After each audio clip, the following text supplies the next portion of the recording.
டெல்லியில் நடைபெற்ற ஜிஎஸ்டி ஆலோசனை கூட்டம் நிறைவடைந்தது. இந்த கூட்டத்தில் பங்கேற்ற தமிழக அமைச்சர் மாஃபா பாண்டியராஜன் செய்தியாளர்கள் சந்தித்து வருகிறார். அதன் நேரலைகளை தற்பொழுது பார்க்கலாம். இந்த கூட்டத்தில் ஒரு முக்கியமான மூமெண்ட் என்னன்னு சொல்லணும்னா, ஐஜிஎஸ்டி அப்படின்ற இன்டர்ஸ்டேட் ஒவ்வொரு மாநிலத்தில் உற்பத்தி செய்கிற பொருட்கள் இன்னொரு மாநிலத்தில் விற்பனை செய்யும் பொழுது அதுக்கு அதை எப்படி ட்ரீட் பண்ணுறது என்பதில் ஒரு கருத்தொற்றுமை எட்டப்பட்டது.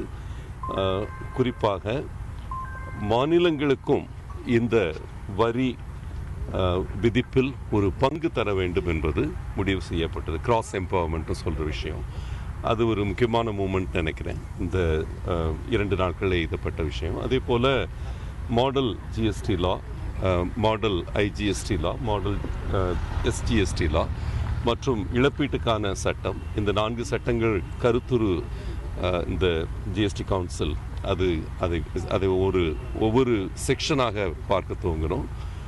சுமார் 197 செக்ஷன் உள்ள இந்த மாடல் ஜிஎஸ்டி லாவில் ஒரு 9 சாப்டர்ஸ், ஒரு 67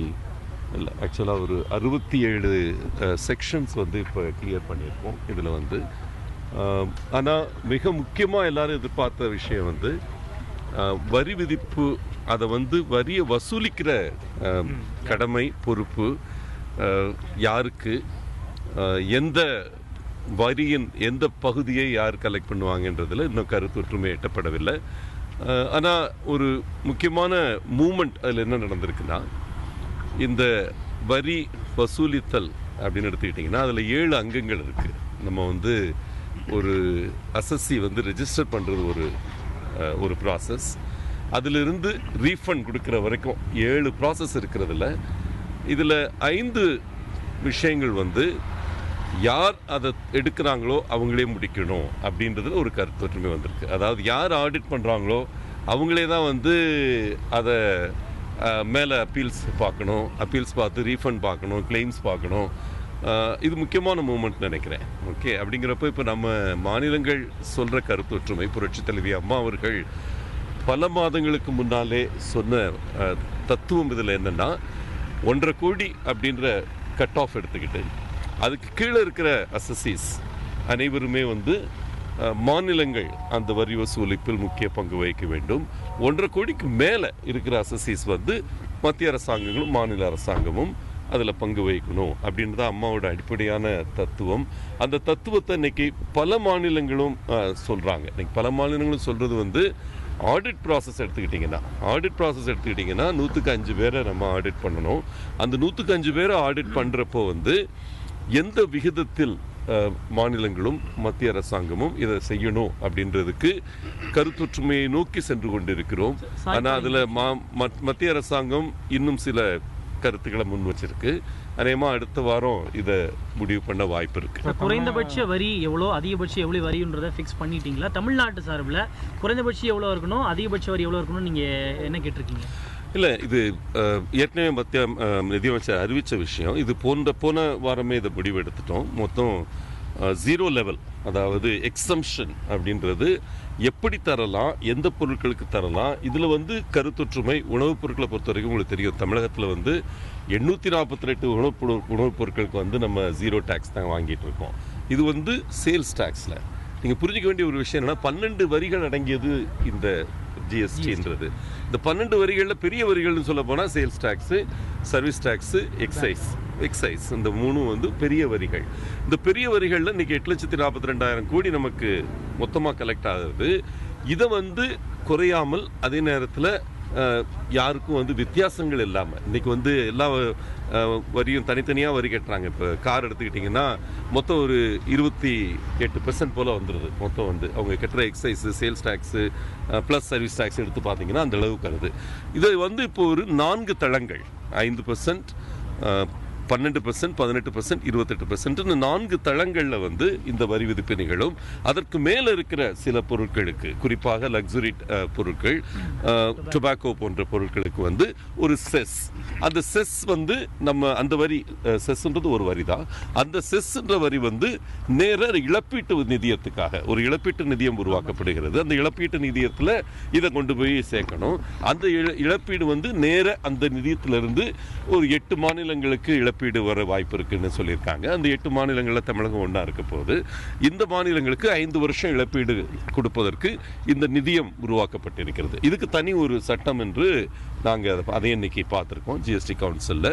அதனால தான் 4 சட்டங்கள், சிஜிஎஸ்டி, ஐஜிஎஸ்டி மற்றும் எஸ்ஜிஎஸ்டி, இந்த 3 தனி சட்ட வடிவங்கள், இழப்பீட்டுக்காக ஒரு சட்ட வடிவம். இந்த 4 சட்ட வடிவங்களும் இன்னைக்கு இந்த ஜிஎஸ்டி கவுன்சில் அதை எடுத்து பார்த்துருக்கு. இன்னும் ஒரு வாரம் வர்றப்போ அநேகமாக இதில் முடிவு எட்டப்படும். ஆனால் இது முக்கிய முடிவு வந்து இதில் எல்லாத்துலேயும் அடிப்படையான விஷயம் வந்து ஐஜிஎஸ்டி, அதாவது ஒரு மாநிலத்திலேருந்து இன்னொரு மாநிலத்தில் போய் விற்கக்கூடிய பொருட்களுக்கான அந்த சட்டம் பொறுத்த வரைக்கும் மாநிலங்கள் அனைத்துமே பொதுவாக சொன்ன விஷயம், ஐஜிஎஸ்டியும் எஸ்ஜிஎஸ்டி மாதிரி மாநிலங்களுக்கு அதில் பொறுப்பு தர வேண்டும் அப்படின்றத முக்கியமான கோரிக்கை. அது இன்று பிராடாக ஏற்றுக்கொள்ளப்பட்டது. அதுக்கு இருந்த தடைகள், சட்ட ரீதியான ஒரு தடை சொன்னாங்க, இது எல்லாமே வந்து மாற்றி அமைக்கிறதுக்கு இன்னைக்கு இந்த ஜிஎஸ்டி கவுன்சில் முடிவெடுத்து தமிழக முதலமைச்சர் நிறைய மாற்றங்கள் கொண்டு வரணும்னு சொல்லி, ஆமாம் அதையெல்லாம் அக்செப்ட் பண்ணியிருக்கா இந்த கவுன்சிலில்? நல்ல கேள்வி. முதல்ல இருந்தே உங்களுக்கு தெரியும், 10 வருடங்களுக்கு முன்னால் ஜிஎஸ்டி என்ற கருத்துரு எழுந்து வந்த பொழுதே புரட்சி தலைவி அம்மா அவர்கள் இதில் மிக தீர்க்கமான தொலைநோக்கு பார்வையுடன் ஒரு பல விஷயங்களை சொன்னாங்க. ஏன்னா ஒரே நாடு, ஒரே வரி கட்டமைப்பு, ஒரே சந்தை என்ற தத்துவம் ஒரு பக்கம் இருந்தாலும் இதை செயல்படுத்தும் போது மாநிலங்களுக்கு வந்து ஒரு ரோல் குறைஞ்சு போகக்கூடாது. அப்படி குறைஞ்சு போச்சுன்னா நம்மளோட ஃபிஸ்கல் அட்டானமி போயிடும், நமக்கு கிடைக்க வேண்டிய நலத்திட்டங்களுக்கு செயல்படுத்த வேண்டிய பணம் நமக்கு வராதுன்றதுனால இதை வந்து ஒரு 10 விஷயங்கள் சொன்னாங்க. அம்மா சீரமைக்கணும்னு சொன்ன விஷயங்கள் 10 வருடங்களாக இது பேசப்பட்டு கொண்டு வருகிறது. சிறுக சிறுக இது வந்து ஜிஎஸ்டியாக வடிவெடுத்து இன்னைக்கு வந்திருக்கு. நம்ம வந்து இதை சட்ட ரீதியான மாற்றம், அரசியல் நிர்ணய சட்டத்தில் கான்ஸ்டியூஷன் அமெண்ட்மெண்ட் கொண்டு வந்தப்போ இதை எதிர்த்து நின்ற ஒரே கட்சி அனைத்து இந்திய அண்ணா திராவிட முன்னேற்ற கழகம். உங்களுக்கு தெரியும், அந்த டயத்தில் வந்து நம்ம வெளிநடப்பு பண்ணோம். அதுக்கு முக்கியமான காரணம் என்னன்னா, அது வரைக்கும் இருந்த கருத்தூரில் மேனுஃபேக்சரிங் டாக்ஸ்னு ஒன்று இருந்தது. அது வரைக்கும் இருந்த கருத்தூரில் ஒவ்வொரு மாநிலமும் 8லிருந்து 10 பொருட்கள், அதாவது மாநிலத்துக்கு முக்கியமான பொருட்களை வந்து அவங்க இஷ்டத்துக்கு வந்து டாக்ஸ் போடலான்னு இருந்தது. இந்த 2 கருத்துருவும் மாற்றப்பட்டது அந்த சட்டம் போடுறதுக்கு ஒரு வாரத்துக்கு முன்னால. காங்கிரஸ் ஒரு முக்கியமான பங்கு இதில் வகிச்சது. இதை மாற்றி அமைக்கிறதுல அவங்க பங்கு வச்சாங்க. திமுக இதை வந்து ஆதரித்து வாக்களித்தது அந்த இடத்துல வந்து. ஆனாலும் அந்த இடத்துல நம்ம எதிர்ப்பை பதிவு செஞ்சோம். ஆனால் அதுக்கப்புறம் ஜிஎஸ்டி கவுன்சில் அமைக்கும் பொழுது இந்த சட்டத்தின் ஒவ்வொரு வடிவையும் ஒவ்வொன்றையும் செதுக்கி இன்னைக்கு வந்து ஒரு ஷேப்புக்கு வந்திருக்கு இந்த சட்டங்கள். இந்த சட்டங்கள் வந்து இன்னும் கொஞ்சம் தூரம் போகணும். நான் சொன்னமா 197 செக்ஷன்ஸில் ஒரு 60 பக்கத்தில் தான் இது வரைக்கும் கிளியர் பண்ணியிருக்கோம். மற்றதில் வந்து நம்ம பல விஷயங்கள் இன்றைக்கி நம்ம தமிழகம் மட்டுமே எடுத்து வைத்த முக்கிய மாற்றங்கள், ஒரு 12 மாற்றங்கள் நம்ம முன்வைத்தோம். குறிப்பாக வந்து விவசாயத்தை எப்படி டிஃபைன் பண்ணுறது, விவசாயத்துக்குள்ளே நம்ம கொண்டு வர வேண்டிய விஷயங்கள் என்ன இருக்குது, லைக் கோழி வளர்ப்பு, மீன் வளர்ப்பு, பல துறைகள். இதெல்லாம் பார்த்தீங்கன்னா தமிழகம் வந்து மார்க்கெட் லீடர்ஸாக இருக்கும். நம்ம வந்து இந்தியா முழுக்க இருக்கிறதுல குறிப்பாக நாமக்கல் கோழி வளர்ப்பு சார்ந்த விஷயங்கள், டெய்ரி ஃபார்மிங், இதிலெல்லாம் வந்து நம்ம முன்னணியில் இருக்கோம். அந்த நிறுவனங்களை, அந்த தொழில்களை ப்ரொடெக்ட் பண்ணுறதுக்காகவும் நம்ம பெரிய அளவில் இன்றைக்கி ஆர்கியூ பண்ணியிருக்கோம். அடுத்த கூட்டத்தில் முக்கியமாக இது வந்து யார் எந்த செக்மெண்ட்டை ஹேண்டில் பண்ண போகிறோம், அதாவது மாநிலங்கள் எந்த வரியை வசூலிக்க போகிறோம், யார்கிட்ட வரி வசூலிக்க போகிறோம் அப்படின்றதுல ஒரு தெளிவு வரும்னு நினைக்கிறோம்.